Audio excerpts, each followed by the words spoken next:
Tell us about your soccer career, how long you played, and where'd you play? Alrighty, I played at Wake Forest. I was the first ACC Player of the Year at Wake Forest. And then I played professionally in Major League Soccer. I played in Europe for about a decade, in Serbia, Greece, France, Denmark, Poland. I'm the first American to have played in Saudi Arabia. So all the hype around Saudi, I was the first one to do it. Nice. Yeah.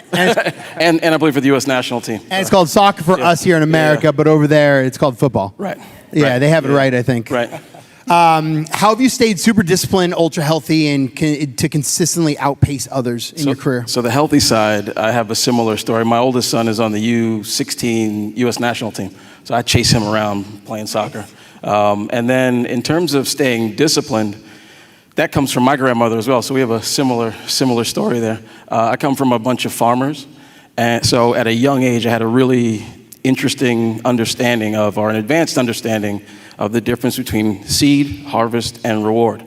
So I've always been able to kind of manage my emotions and patience in business and things like that, so, and on the field.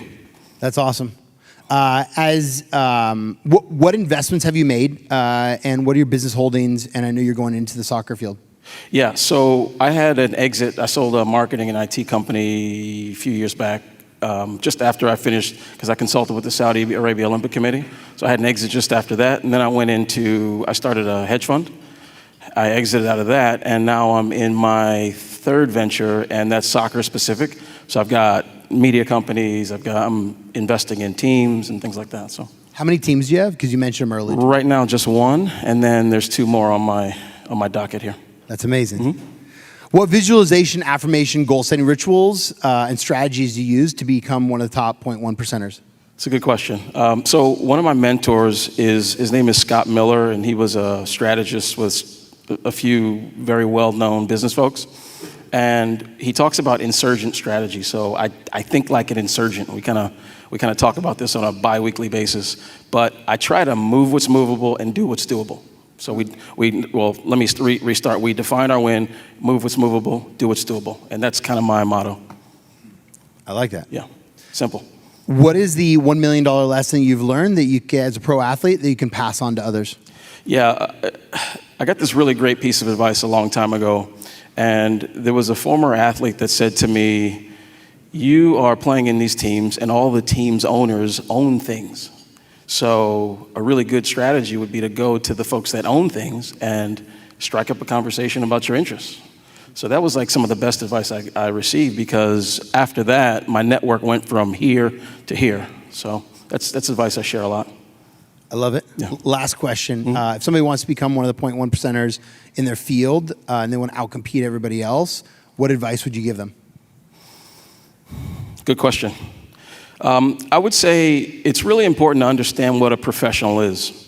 And in order to be in the 1% of anything, you've got to be a professional. And what that really means to me is it's a work ethic more than anything. It's like we sign our contracts, and we all see guys that sign contracts and then they just, fall down the tube, right? But being a pro is about a work ethic that says every day I'm going to get up and be the very best in the world at this thing.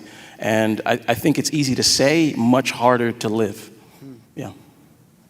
So you have a minute 20 left. Let's talk about life. Yeah, life. Let's do it, man. What are you up to? Got some stuff going on. Yeah. Yeah.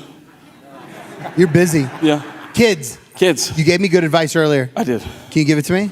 Yeah. Because I think a lot of people in this room, who's busy in here by show of hands? A few people? Okay, cool. Yeah. I think a lot of fathers are busy, and it's interesting. Yeah. I work in schools, which a lot of them are fatherless. Yeah. So what would you recommend for advice? What worked right for you? Yeah, the main thing was time spent, and it's easy to get busy. People are calling, they call us for all sorts of things. They're pulling on us in all types of directions, but that time spent with your kids, you can't get back. And in my view, that's the biggest investment I can make, right? So, and that investment is encouragement, it's acknowledgement, it's attention, it's being there and being present. And that's not particularly as we get more connected to our phones and we're sort of distracted at a higher rate, it's harder and harder to do. So I make a practice of, I pick my kids up from school, I make sure I put the phone down, and I give them my attention.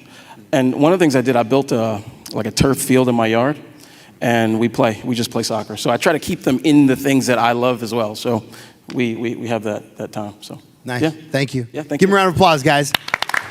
So I'd love to throw one thing out there. If you guys know a pro athlete that would love to speak, would love to be on a panel, give more added value, this will be part of the Athlete Office Club video series that we put on the website. And we want to build this so that we can impact more people's lives, give more people advice and ideas on how they can become the best in business and best within their personal life. If you guys have time, meet these guys. They're amazing. But we'd love to get referrals. If you guys ever know anybody that would be really good, whether in New York, Florida, or any of the other states that we're doing stuff in. So thank you guys very much. Have an amazing day. Appreciate you guys. Sweet.